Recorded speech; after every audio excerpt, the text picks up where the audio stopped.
Hey, today we've got word that Arrowhead's CCO Johan Pilestedt revealed they're working on improving the UI, aka user interface. We've also received an interesting flamethrower buff that's exclusive to the hosts. Plus, we'll go over more details about the flamethrower, but that's not all, there's even more to cover. If you enjoy the content, please show some love by tapping the like button below the video. I'd really appreciate it. Let's jump right in. Alrighty, Helldivers, we've got an interesting response from Arrowhead CCO Johan Pilestedt that replied to a post over on the Helldivers subreddit page. Right here, we can see there's a post about the voting poll to change Super Earth's mega city name, which was just recently changed to Gun. Now, this Reddit post basically is talking about how the voting poll shouldn't be exclusive to Discord only, since only a few voices are heard and some cannot vote, whether that's because they're banned or don't have a Discord. Nonetheless, Arrowhead CCO Johan Pilestedt replied to one of the comments in this post. There's a Helldiver that stated that it should be an in-game feature for Helldivers to vote, and that we've already got an option to vote on where to change the Democracy Space Station location, so it shouldn't be hard for the developers to add it. That's essentially what this Helldiver said. Below that comment, another Helldiver chimed in to say that if they did implement that, then the developers would most likely break 50% of the game by adding that one feature. Then finally, Arrowhead CCO Johan Pilestedt replied underneath those two comments by basically saying that he found the comment to be a bit mean, but also true. He went on to say that their user interface is difficult to develop, however, they're working on an improved system that will allow the devs to build a better in-game user interface faster. He explained that they made an early decision to focus on Discord as their primary platform for the community, considering they use it internally for playtests and other games. So that's interesting. Potentially in the future, we could see an improved UI, a user interface for the Super Destroyer. And I'll be honest, we need a voting option. To be fair, I get that Discord is supposed to be the community option for them, for them specifically. However, at the same time, I think there needs to be a voting system, and a perfect place for that would be on the opposite side of the armory, where those terminals are unused at the moment. Nobody can use them, you can't interact with them, so that would be the perfect place. Now, I've seen comments in the past below where some of you said, hey, it's disappointing that I cannot vote.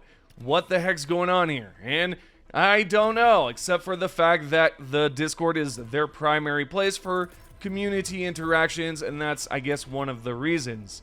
I would like to know your opinions on this post. Do you think there should be a voting option or not? If you do think there is one, drop a response below and let's talk about it. Moving along, we're going to talk about some misinformation about the CRISPR as of late, as well as go over a buff for it. As of right now, we've got no idea if this was unintentional change or if the developer stealth buffed it without mentioning it in the previous patch notes. However, we do know it's only possible for the host right now. Nevertheless, there have been a few posts going around talking about how the CRISPR is now powerful, inflicting 800% DPS. What I'll do is show you a few tests with it so you can see how strong it is currently. Now, I will say it's not a new anti-tank buff, because previously the CRISPR could inflict damage on factory striders under their stomach, so that's not new at all. However, the damage increase is, and it's only for the host at the moment, like I've mentioned earlier. I'll show you a few examples, like the factory strider. The stomach underneath is a weak spot with medium armor, and the crisp is medium penetration weapon, so it's not inflicting anti-tank damage at all. There have been some misinformation going around about this, so if you see posts claiming it's an anti-tank, it's not. Specifically, the belly is medium armor, not heavy, so it makes sense for the CRISPR to penetrate the belly spot. So again, if you have heard that the CRISPR is an anti-tank weapon now, it's not, because again, the bottom spot of the factory strider is medium armor, and if the CRISPR is a medium penetration weapon, of course it's going to be able to inflict enough damage to basically hurt the factory strider even more. So with that said, we're going to go over some more tests right now. First, we're going to test it on the Hulk, and it only takes 2 CRISPR magazines to inflict enough damage to bring down one Hulk. If you're wondering how it's able to dish out damage on an enemy like this with heavy armor, the reason is that with the recent changes to fire, you can now set enemies on fire quickly, and it's obviously cooking the entire Hulk, including the heatsink on the back. Next, the charger is the same. It only requires 2 magazines on a charger, and it'll be defeated fairly quickly. You can tell the flame is cooking the entire Terminate easily, and it's inflicting a lot of damage, considering it now inflicts much more DPS if you're the host. Now, a larger enemy like the Harvester is a 1 mag dump, and you'll be able to destroy the Harvester very fast, quicker than with any other choice in the armory. Overall, we could tell it's for sure inflicting a lot more damage, only if you're the host, like what other Helldivers have been stating lately, so again, it's not an anti-tank weapon buff.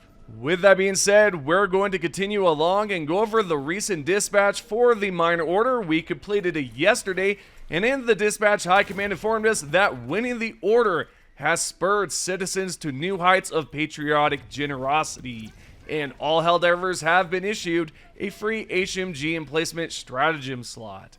Not only that, but High Command, or rather the developers, have reduced the total number of Leviathan eliminations, as you can see here on screen. Previously, it was 3.75 million eliminations, and now they've reduced it by almost a half. It's currently set at 1.5 million, which is interesting because there was no way we were going to eliminate that many Leviathans in a week. Since they've lowered it by that much, there's a potential chance we could reach the goal. However, yet I think it's very possible we're going to lose this, unfortunately. Okay, switching gears, let's briefly go over a support team member's response to a well-known issue with the anti-tank emplacement. A Helldiver on the official Helldivers Discord said they're stuck in the anti-tank emplacement, and support team member B Vitamin replied that she doesn't know what's causing this bug to pop up, but if this Helldiver can figure it out and reproduce it, she'd like to know. If you've noticed the same issue and have possibly figured out what's going on, I highly suggest sending a support ticket to their support site on Zendesk, or go over to the Helldivers Discord and send her a message. With that out of the way, we have to talk about an issue that's been reported a lot lately, to the point where Arrowhead recently addressed it on their support site. So what's the issue? Well, there have been reports that players have lost their super credits or war bond items, and I'd imagine the stratagem hero is included in this. We can see a post there from a support team member answering a question on why players lost their items. She stated that this can't happen if you previously used family sharing on Steam or console sharing on PlayStation. And if you recently stopped using family sharing, you'll automatically lose the stuff you had unlocked. She explained that it's essentially borrowing content, since on your main account you don't have the DLC unlocked. This includes items like the pre-order armors, stratagem hero, war bonds, and so on. Pretty much any type of DLC. When you stop using the family sharing option, it removes the DLC from your account and you won't have access to it. Now, there's some good news. If you've done this previously and unlocked a bunch of items, then if you purchase the war bond, you'll still have those items that you've unlocked previously. However, if you don't, you won't be able to use them. Hopefully that helps out a lot. Not only do I want to bring up that, but there's also a Q&A here, essentially, for the Warbond token. As you all know, there's going to be a new Warbond token this upcoming month on August 26th. And if you're wondering, can you send in a support ticket to basically claim your 1,000 super credits? No, you cannot do that. They're no longer doing it, as you can see here. So don't send them a support ticket because it's practically useless.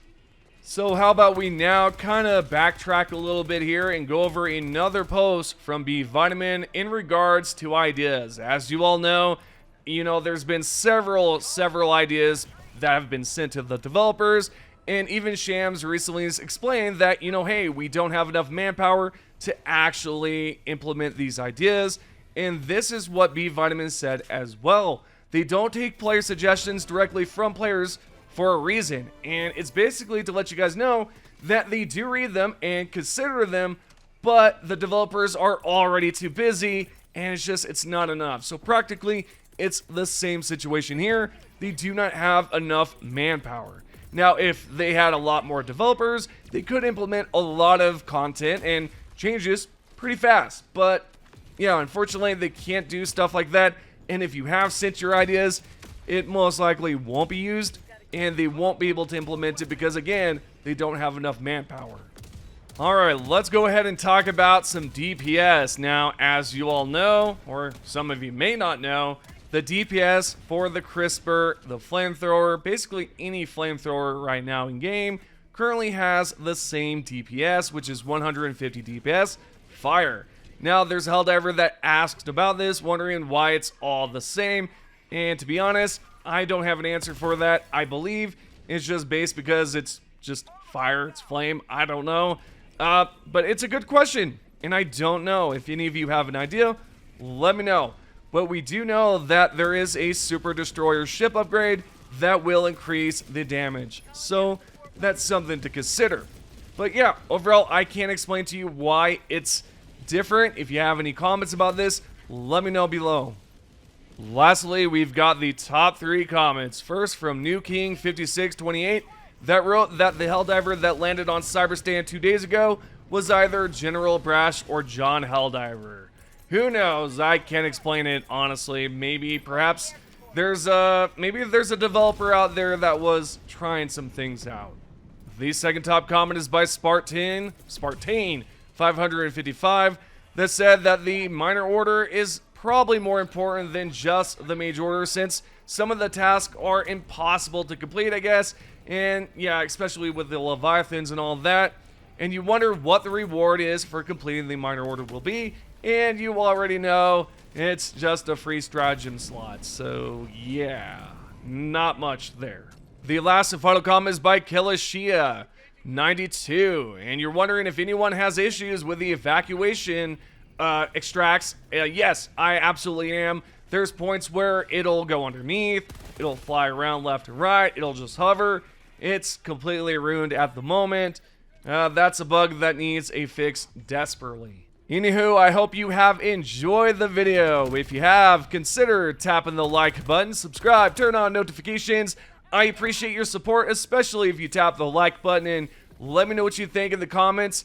As always, thank you to everyone that watches the videos, from the subscribers, the members, and the Helldivers lurking. If you haven't subscribed and you're lurking, press the subscribe button now. It's completely free and you won't get charged. However, you will help out Super Earth quite a lot. See y'all in the next video.